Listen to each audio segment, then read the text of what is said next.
Baik, selamat pagi semuanya. Assalamualaikum warahmatullahi wabarakatuh.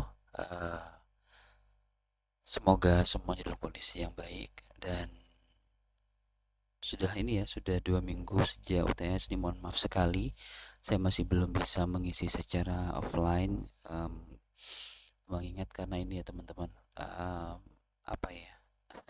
Karena memang sekarang kan kita sudah diresmikan jadi fakultas dan saya termasuk di salah satu yang diminta untuk eee, menjadi apa istilahnya ya, menjadi salah satu, orang yang nantinya harus, memiliki kewajiban terkait dengan fakultas kita. Sehingga mohon maaf sekali mungkin untuk, beberapa waktu ke belakang mungkin nanti saya akan lebih banyak offline karena banyak hal yang perlu saya dan, bukan saya saja, cuma banyak hal yang perlu, kami persiapkan begitu, untuk, menunjang berdirinya Fakultas Psikologi kita. Termasuk juga beberapa hal yang perlu dilengkapi, kemudian juga beberapa hal yang perlu untuk segera dieksekusi terkait dengan kebutuhan-kebutuhan mendatang. Jadi mohon maaf sekali jika memang teman-teman mungkin untuk beberapa waktu ke depan saya masih belum bisa mengisi secara offline ya. Tapi insya Allah jika memang nanti ada kesempatan dan memang apa namanya secara loadnya sudah mulai bisa untuk dihandle, mungkin nanti akan saya agendakan untuk luring atau offline begitu. Jadi untuk saat ini mohon maaf sekali untuk pertemuannya kita ganti menggunakan video pembelajaran ini. Semoga tidak mengurangi urgensi dan juga tidak mengurangi substansi dari apa yang akan kita bahas bersama. Oke, rekan-rekan sekalian, sebenarnya materi ini adalah materi yang saya langsung ke materi ya. Jadi materi ini sebenarnya adalah materi yang harusnya disampaikan pada waktu pertemuan 10 kemarin ya. Cuma karena satu dan dua hal, mungkin materi ini akhirnya saya mundurkan di pertemuan ke-11 karena sebenarnya materi kita tuh akan berakhir di minggu depan sebenarnya. Jadi setelah minggu depan atau 2 minggu lagi ya, itu sudah tidak ada materi lagi, sisanya hanyalah review materi, kemudian juga sisanya terkait dengan pelaksanaan tugas dan juga kuis gitu. Jadi memang materi kode etik ini tidak akan full sampai 1 semester karena memang pokok bahasanya hanyalah akan selesai di pertemuan ke-13. Oke. Jadi untuk pertemuan di kali ini kita akan membahas tentang kode etik dan juga asesmen. Nah, jika kemarin kita sudah membahas tentang masalah isu etika, kemudian juga publikasi, penelitian, dan juga hal-hal yang lain. Nah, sekarang kita memasuki tentang penjelasan mengenai hubungan antara kode etik psikologi dengan asesmen. Ya, karena asesmen ini menjadi salah satu hal yang tidak akan pernah lepas ya dari kegiatan kita sebagai orang-orang yang berkecimpung di dunia psikologi. Baik itu adalah seorang psikolog maupun juga uh, para ilmuwan psikologi, para peneliti, periset, dan juga para sarjana. Asesmen ini menjadi hal yang paling dasar yang nantinya dapat kita lakukan untuk meningkatkan pemahaman dan juga mendapatkan informasi mengenai hal-hal yang ingin kita kaji ke depannya. Itulah kenapa dalam proses untuk mendapatkan data yang valid, data yang reliable, data yang memiliki derajat kevalidan yang baik, maka kita perlu untuk mengikuti alur dari pelaksanaan asesmen yang nantinya ditunjang dengan pelindungan dan juga penguatan dari unsur kode etik itu sendiri. Oke, baik rekan-rekan sekalian. Terkait dengan kode etik dalam asesmen. Jadi dalam pertemuan kali ini kita akan sorry kalau mau geser. Oke, kita akan membahas terkait dengan pokok bahasan begitu ya. Pokok bahasannya adalah yang pertama, nanti teman-teman semua akan belajar untuk memahami dasar-dasar asesmen dalam unsur kode etik, bukan memahami dasar asesmen dalam kerangka teori ya. Jadi kalau asesmen kan sudah teman-teman pelajari semua dari masih belajar belajar observasi, kemudian wawancara, kemudian belajar tentang alat tes, itu kan semuanya asesmen ya. Tapi nanti kita di sini lebih kepada memahaminya dari sudut pandang kode etik itu sendiri. Lalu yang kedua terkait dengan penggunaan asesmen. Lalu yang ketiga terkait dengan bagaimana penyampaian data dan hasil asesmen yang sesuai dengan kode etik itu sendiri. Lalu yang terakhir bagaimana pentingnya menjaga alat, data, dan hasil asesmen. Oke.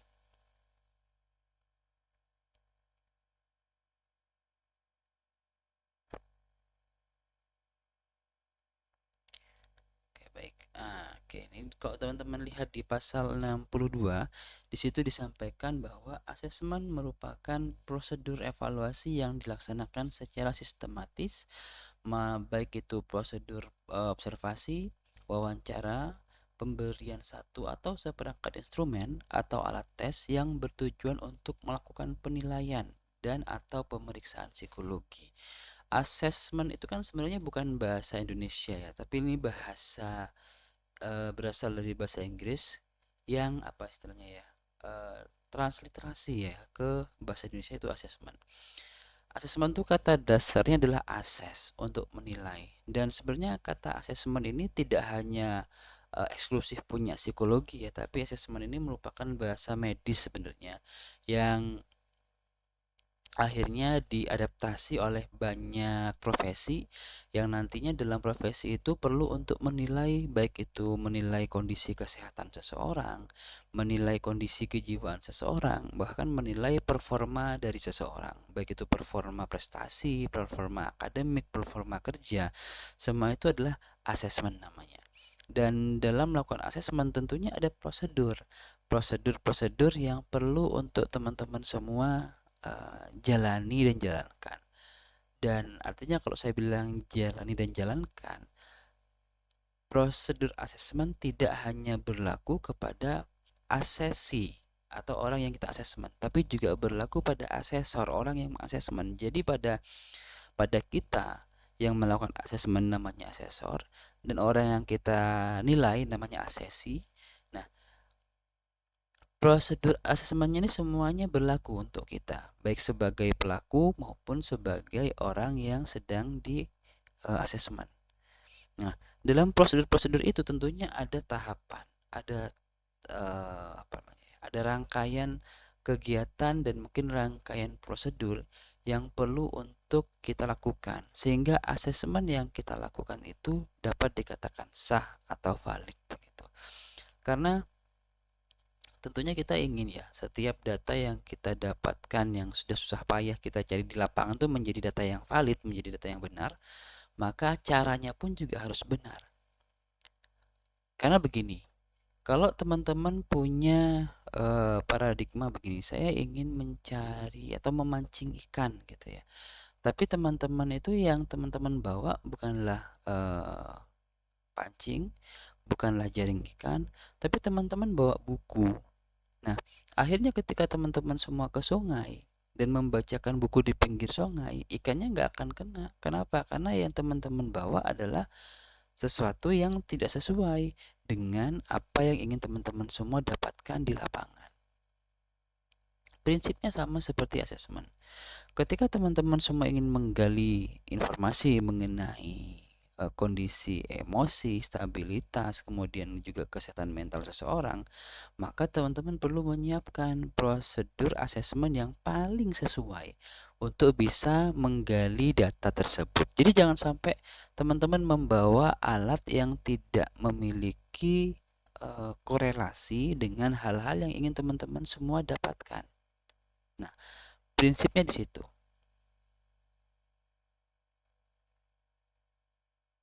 Oke.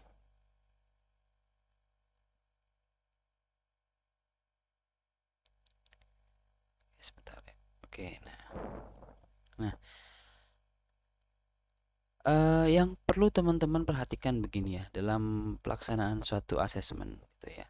Yang pertama adalah asesmen ini dilakukan sesuai dengan kategori dan kompetensi yang telah ditetapkan. Artinya apa? Yaitu kegiatan asesmen tentunya dilakukan atas dasar tujuan yang akan dicapai. Nah, apakah untuk pemeriksaan psikologi atau penilaian atas kemampuan atau kompetensi yang dimiliki oleh seseorang. Nah, tujuan tersebutlah yang nantinya akan disesuaikan dengan kompetensi apa yang harus dimiliki untuk melakukan asesmen tersebut. Jadi nggak sembarangan teman-teman melakukan asesmen. Jadi tiba-tiba teman-teman ingin wawancara, tiba-tiba ingin observasi, tapi teman-teman tidak punya kompetensi untuk hal itu. Jadi harus disesuaikan antara kompetensi dengan kebutuhan apa yang akan teman-teman semua cari di lapangan. Itu yang pertama. Lalu yang kedua, laporan hasil pemeriksaan psikologis hanya dilakukan oleh psikolog sesuai dengan kompetensinya. Nah, jadi yang belum dapat gelar psikolog atau yang belum punya gelar psikolog ini tidak boleh ya, tidak boleh melakukan interpretasi dan membuat laporan dari hasil pemeriksaan psikologis. Misalnya siapa? Contohnya adalah sarjana psikologi atau ilmuwan psikologi itu tidak boleh membuat hasil atau merancang atau menginterpretasikan hasil pemeriksaan psikologis. Mungkin ini sudah bosan ya teman-teman semua dengarkan ya, karena saya sering mention dalam pertemuan-pertemuan yang sebelumnya, tidak boleh dan tidak diizinkan untuk yang non psikolog melakukan atau membuat suatu laporan hasil pemeriksaan psikologis. Karena memang kompetensinya bukan di sana. Nah, jika sudah ada seseorang yang melakukan yang membuat sesuatu yang bukan kompetensinya, maka nanti akan dilakukan validitasnya dan reliabilitasnya. Dampaknya apa? Jika sampai nanti mengarah kepada hal-hal yang justru tidak sesuai atau keliru dengan hal itu, maka dampaknya tidak hanya ke si orang ini, tapi juga ke asosiasi dan ke semuanya kena. Ya. Lalu yang berikutnya yang ketiga adalah psikolog wajib membuat kesepakatan dengan lembaga atau institusi yang berhubungan dengan pengadaan, pemilikan, penggunaan, dan juga penguasaan sarana, instrumen, atau alat asesmen atau alat tes. Nah, jadi psikolog ini bekerja dalam naungan lembaga, ya. Kalau misalkan kayak saya mungkin di bawah naungan UNESA plus juga di bawah naungan HIMSI. Jadi tidak ada psikolog tuh yang benar-benar murni dia di luar jalur gitu, nggak ada. Semua pasti akan dipantau oleh asosiasi. Nah, maka dari itu harus ada kesepakatan mengenai bagaimana cara melakukan pengadaan alat tes atau alat asesmen yang akan digunakan. Siapa yang akan memiliki alat tes tersebut, apa kegunaannya, siapa yang boleh pakai, dan siapa yang bertanggung jawab atas sarana atau alat instrumen yang akan digunakan. Nah, contoh kayak di UNESA. Di UNESA kita punya laboratorium psikologi. Artinya di laboratorium psikologi alat tes akan disimpan di sana dan akan dibawa dan akan dalam tanggung jawab seorang ketua laboratorium. Penggunaannya tidak boleh sembarangan. Orang-orang yang menggunakan perlu untuk menunjukkan mungkin kayak psikolog mungkin perlu untuk menunjukkan SIPP-nya masih berlaku atau tidak. Nah, kalau dalam rangka pembelajaran tetap sama, dalam rangka pembelajaran pun juga sama. Jadi nanti dosen yang mengempu mata kuliah, misalkan ini teman-teman mau belajar tentang papikostik misalkan, mau pinjam alat tes papikostik ke laboratorium. Nah, nggak bisa teman-teman tiba-tiba ke lab terus minta, Bu saya mau pinjam lab mau pinjam papikostik untuk prakteknya, mau pinjam lembar papikostik untuk praktek misalkan kayak gitu. Itu nggak bisa seperti itu teman-teman. Jadi perlu untuk dapat izin dari dosen pengampu mata kuliah dan ada penegasan bahwa memang ini untuk alat tes, ini adalah untuk praktek. Kemudian nanti akan dihitung berapa jumlah yang akan digunakan. Nanti akan dipinjamkan dan akan dikembalikan sesuai dengan jumlah yang tadi dipinjam. Nah, itu adalah bentuk proteksi gitu, agar alat tes kita tidak bocor sana sini. Dan termasuk pembeliannya pun kita sekarang kan pembeliannya juga dibatasi ya. Kalau dulu tahun 2015 ke bawah tuh hampir semua biro psikologi itu bisa membuat dan juga memproduksi dan juga menjual alat tes. Tapi sekarang enggak. Sekarang hanya dibatasi kayaknya hanya di UI dan juga UI deh kayaknya. Yang sampai saat ini masih bertahan itu UI. Kalau yang lain kayaknya sudah mulai dibatasi. Ya. Nah, Lalu untuk pengadaan alat tes, hal tersebut di apa ya, dikelola gitu ya oleh eh, suatu lembaga dan tidak diperkenankan untuk setiap orang menggunakan atau mungkin membelinya. Ya, jadi untuk beli alat tes itu tidak bisa kita hanya kayak pesan atau mungkin COD barang atau mungkin order di Shopee, nggak bisa. Kita perlu untuk menghubungi lembaga produksi alat tes, mungkin dalam hal ini adalah lab UI, ya, lab psikologi UI. Kita akan telepon, kemudian nanti di lab UI akan memberikan kita form untuk diisi, lalu nanti kita diminta untuk melampirkan SIPP kita yang masih berlaku. Setelah itu akan dikirimkan ke UI untuk formnya, lalu nanti akan disepakati harga. Setelah itu kita transfer, lalu beberapa minggu kemudian akan datang alat tes tersebut by ekspedisi begitu, datang ke tempat kita. Nah, itu adalah prosedurnya. Kenapa kok sampai ketat seperti itu? Yang pertama, karena apa ya? Satu adalah untuk membuat alat tes ini tidak mudah untuk dicopy, gitu ya, atau mungkin tidak mudah untuk digandakan. Yang pertama. Lalu yang kedua, pembatasan yang ketat itu dikarenakan alat tes yang sulit untuk menginterpretasikannya, sehingga kesalahan dalam interpretasi tidak akan menghasilkan sesuatu yang bisa dianggap serius. Jadi, kalau alat tes itu terjual bebas dan ternyata orang-orang menggunakan namun tidak punya dasar dalam menginterpretasikannya, ini akan menjadi suatu apa ya, suatu bencana barangkali ya, karena nanti akan banyak hasil tes yang tidak sesuai dengan tidak sesuai dengan kenyataannya. Namun karena terjual bebas, ini menjadi suatu stigma bahwa alat tes ini berbunyinya seperti ini, padahal nggak seperti itu. Nah, ini akan mengarah kepada misleading ya. Jadi akan misinformasi, akan mispersepsi dan juga berdampak kepada masyarakat secara luas. Lalu yang ketiga, alat tes yang sudah diteliti dan memenuhi syarat akan diberikan kepada suatu penerbit tertentu ya, atau badan tertentu yang nantinya sudah memiliki izin dari baik itu dari HIMSI maupun dari APA atau American Psychologists Association. Itu yang ketiga. Lalu yang berikutnya adalah terkait dengan yang poin yang keempat ini. Laporan hasil pemeriksaan psikologis hanya dilakukan oleh psikolog sesuai dengan kompetensinya. Sorry. Ini sorry, yang keempat nih typo, harusnya begini. Dalam situasi tertentu,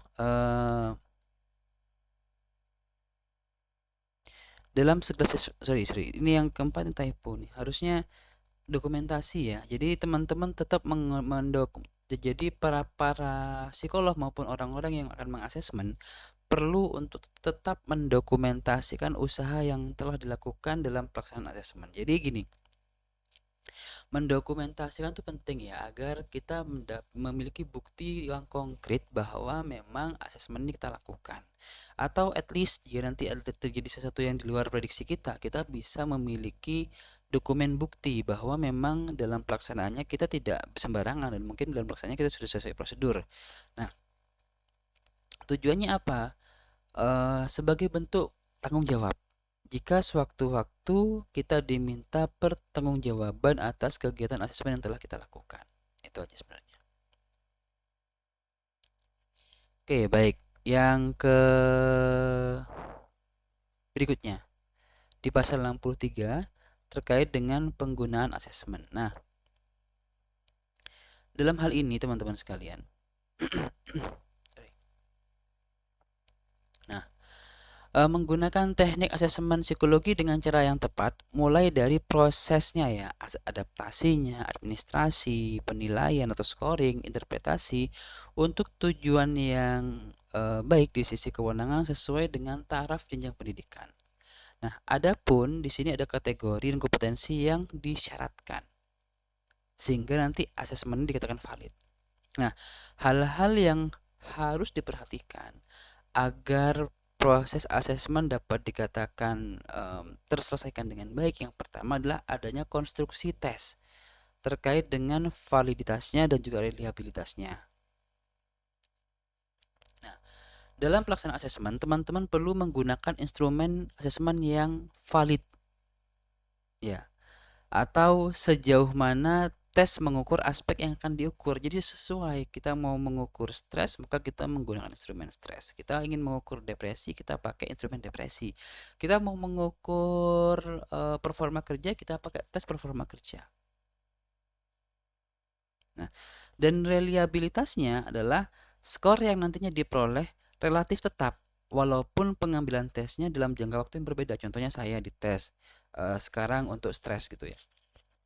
Hari ini ternyata tinggi dan lusa tes lagi masih tinggi. Oh, berarti memang reliable alat tesnya sesuai gitu ya. Ataupun jika pun menurun, mungkin penurunannya tidak akan signifikan, mungkin hanya 1-2 poin dari titik awal. Nah, lalu yang berikutnya, jika alat tes belum teruji, maka harus menjelaskan kekuatan dan kelemahan instrumen tersebut sesuai interpretasinya. Nah, contohnya begini, ada instrumen-instrumen yang memang akan ya, atau mungkin instrumen-instrumen yang baru dikonstruksi gitu ya, yang baru dibuat atau mungkin baru diciptakan. Dan mungkin memang masih belum memiliki validitas maupun reliabilitas seperti alat tes yang sebelum-sebelumnya yang mungkin sudah teruji lebih lama. Apakah boleh, Pak? Boleh, silahkan. Tapi kita perlu menjelaskan kelebihannya apa, kelemahannya apa, dan juga jangan sembarangan. Membuat instrumen itu juga harus didasari oleh teori-teori yang kuat. Jadi kalau misalkan teman-teman memang sudah memiliki teori-teori yang kuat, dasar teorinya juga sudah sangat mapan begitu, silakan pakai alat tes yang sudah dibuat tersebut. Tapi kalau belum, speknya pakai yang sudah ada aja. Lalu yang ketiga, dalam mengembangkan instrumen atau teknik asesmen harus menggunakan prosedur psikometri yang tepat. Nah, ini harus ya. Jadi teman-teman diajari psikometri itu agar teman-teman bisa mengkonstruksi alat tes. Tapi tadi eh, ada dasar yang harus teman-teman semua miliki dan teman-teman semua capai dalam menciptakan suatu alat tes. Jadi nggak bisa sembarangan gitu ya. Oke, next terkait dengan administrasi atau mungkin di sini adalah kategori begitu ya. Nah, terkait administrasi alat tes, jadi adalah pedoman prinsip dasar yang perlu teman-teman semua patuhi dalam melakukan proses asesmen tersebut. Nah, jadi untuk melakukan administrasi asesmen psikologi perlu ditunjang dengan adanya pemahaman mengenai pedoman prinsip dasar dalam melakukan administrasi. Misalnya begini, untuk tes grafis, maka teman-teman ketika melakukan administrasi terhadap tes grafis, teman-teman menyampaikan bahwa peserta diharuskan menggunakan pensil HB, nggak boleh yang 2B, nggak boleh pakai pulpen, kemudian pakai kertas yang sudah disiapkan oleh panitia, dan juga mungkin dalam penulisannya nanti di sebelah sini di sudut kanan ke atas atau kiri atas atau yang lain. Nanti ini administrasinya. Nah, hal itu bertujuan agar pelaksanaan asesmen memang sesuai dengan prinsip-prinsip dasarnya. Jadi biar tetap terstandar begitu ya. Dan hasil asesmennya dapat membantu dalam menarik kesimpulan yang tepat dari kondisi si klien atau peserta tersebut. Nah, yang ketiga terkait dengan kategori dalam psikodiagnostik. Jadi teman-teman di sini ada 4 kategori ya alat tes dari kategori A, B, C, dan juga D. Nah, untuk kategori-kategori ini sebenarnya begini teman-teman sekalian. Kategori A adalah tes yang tidak bersifat klinis dan tidak membutuhkan keahlian dalam melakukan administrasi atau interpretasi. Contohnya apa? Tes prestasi. Ya, misalkan kayak UTS, UAS, ini kan sebenarnya juga psikodiagnostik juga untuk mengetahui prestasi gitu ya. Lalu yang kategori B, tes yang tidak bersifat klinis tapi membutuhkan pengetahuan dan keahlian dalam administrasi. Contohnya apa? Tes bakat minat. Jadi ada prosedurnya, silahkan mengisi sesuai dengan minatnya. Jadi kalau misalkan yang paling tinggi 1, kemudian yang berikutnya 2 sampai 11 gitu. Lalu kategori C, tes yang membutuhkan pengetahuan tentang konstruksi tes dan juga prosedur tes untuk penggunaannya dan didukung oleh pengetahuan dan pendidikan psikologi seperti statistika atau mungkin mata kuliah pendukung yang lainnya.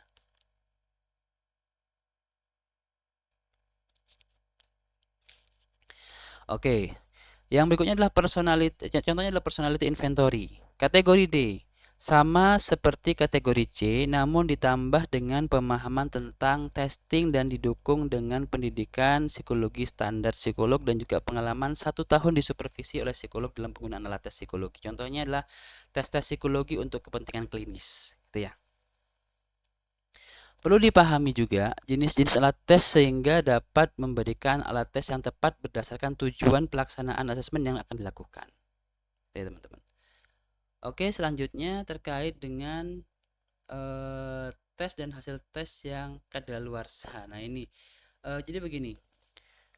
Tidak mendasarkan keputusan asesmen. Kalau ada hasil tes yang kadaluarsa, maka hasil tesnya sudah tidak berlaku. Jadi kadaluarsanya itu kapan? Biasanya sih 2 tahun gitu ya. Jadi kalau sudah melebihi 2 tahun biasanya sudah tidak bisa apa ya, tidak bisa diakui lagi. Jadi sudah dianggap harus tes ulang begitu. Kemudian yang tidak boleh juga lah asesmen yang dilakukan oleh orang-orang yang tidak kompeten atau tidak memiliki keahlian di bidang tersebut. Oke.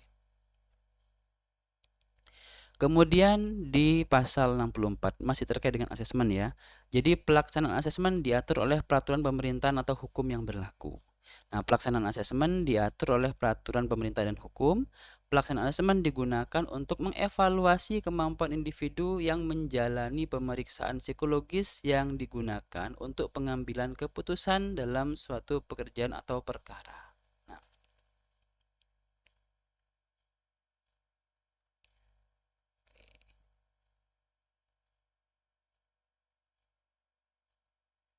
Nah, misalkan begini ya, terkait dengan yang perkara tadi, misalkan suatu perusahaan memutuskan menerima calon karyawannya atau perusahaan yang melakukan proses promosi terhadap karyawannya yang dengan mengacu pada hasil asesmen yang bersangkutan menjadi dasar bagi perusahaan untuk meneruskan proses promosinya atau tidak. Jadi kalau misalkan memang dirasa ini ada problem, nggak usah dilanjutkan. Kalau dirasa aman, silahkan dilanjutkan begitu. Kemudian berkaitan dengan interpretasi hasil asesmen. Nah, dalam proses interpretasi ini harus mempertimbangkan berbagai faktor dari instrumen yang digunakan. Karakteristik peserta asesmen seperti keadaan situasional yang bersangkutan, bahasa, dan juga perbedaan budaya yang mungkin kesemua itu dapat mempengaruhi ketepatan interpretasi sehingga dapat mempengaruhi keputusannya. Misalkan saja begini. Ketika peserta asesmen berasal dari suatu daerah yang memiliki budaya yang berbeda dengan budaya pada masyarakat pada umumnya, atau sangat kental dalam penggunaan bahasa daerahnya, maka dalam melakukan interpretasi harus sangat berhati-hati dan perlu diperhatikan sehingga tidak mempengaruhi keputusan yang kurang tepat karena hasil interpretasi tersebut. Kemudian di pasal 66 terkait dengan penyampaian data dan juga hasil asesmen. Nah, di sini teman-teman perlu tahu bahwa data asesmen psikologi baik itu data instrumen, data alat psikologi yang berupa data kasar, respon terhadap pertanyaan atau stimulasi, catatan serta rekam medis, data tersebut menjadi kewenangan para psikolog dalam melakukan pemeriksaan. Jika diperlukan data asesmen dapat disampaikan kepada sesama profesi untuk kepentingan tindak lanjut bagi kesejahteraan individu yang menjalani pemeriksaan psikologi. Adapun macam-macam data asesmen yang dimiliki psikolog, misalkan begini, terkait dengan contohnya begini ya, psikolog saya misalkan melakukan pemeriksaan psikologis terhadap anak bernama Budi di tahun 2020. Nah, semua data dari pemeriksaan tersebut dimiliki oleh saya dan suatu ketika si klien ini datang ke psikolog yang lain. Setelah itu ia meminta melakukan pemeriksaan psikologis di tempat setelah itu dia meminta melakukan pemeriksaan psikologis di tempat si psikolog yang baru. Nah, Budi datang dengan atau mungkin klien datang dengan keluhan susah belajar begitu ya. Nah, untuk menindaklanjuti itu, maka psikolog yang baru dapat berkoordinasi dengan saya untuk berbagi atau memberikan data hasil asesmen yang sebelumnya, sehingga nanti pemeriksaannya dapat lebih komprehensif. Itu diizinkan.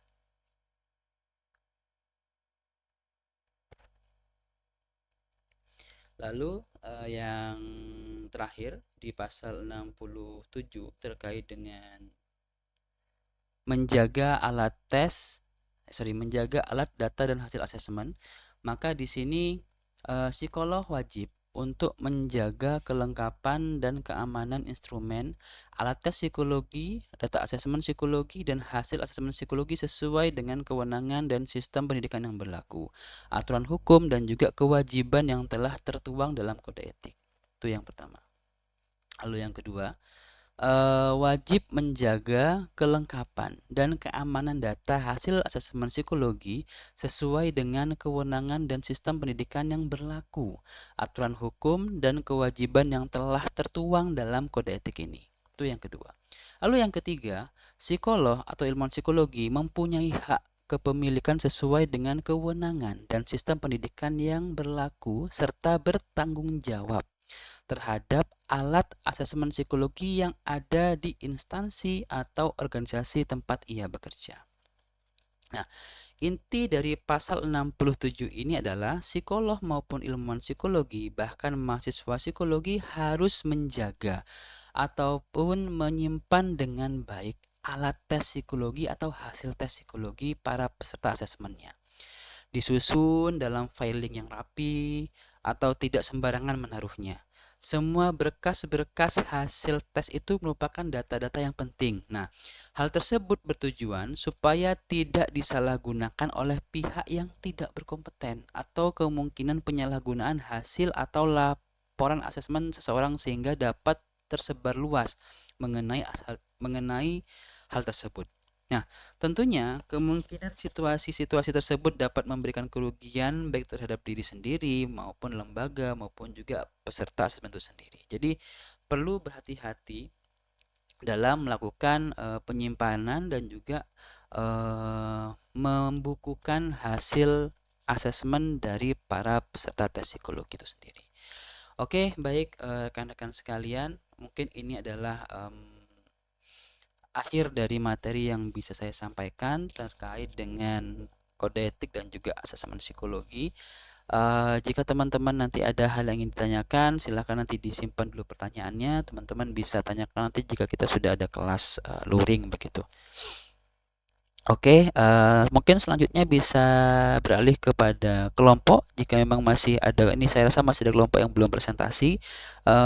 Jika memungkinkan dua, silahkan dua, teman-teman sekalian. Gitu. Jadi agar proses perkuliahannya bisa optimal. Karena kalau misalkan menunggu di minggu depan, saya rasa minggu depan bisa jadi adalah materi terakhir ya. Jadi setelahnya kita hanyalah review materi dan lain sebagainya. Jadi silahkan jika memang bisa dua, silahkan dua gitu ya. Oke, baik terima kasih. Jumpa lagi nanti di pertemuan berikutnya. Semoga sudah bisa luring. Mohon doanya agar Fakultas Psikologi kita lancar dalam perjalanannya dan teman-teman semua bisa mendapatkan proses belajar yang optimal begitu ya. Oke, saya akhiri untuk pertemuannya. Selamat pagi semuanya. Saya undur diri. Wassalamualaikum warahmatullahi wabarakatuh.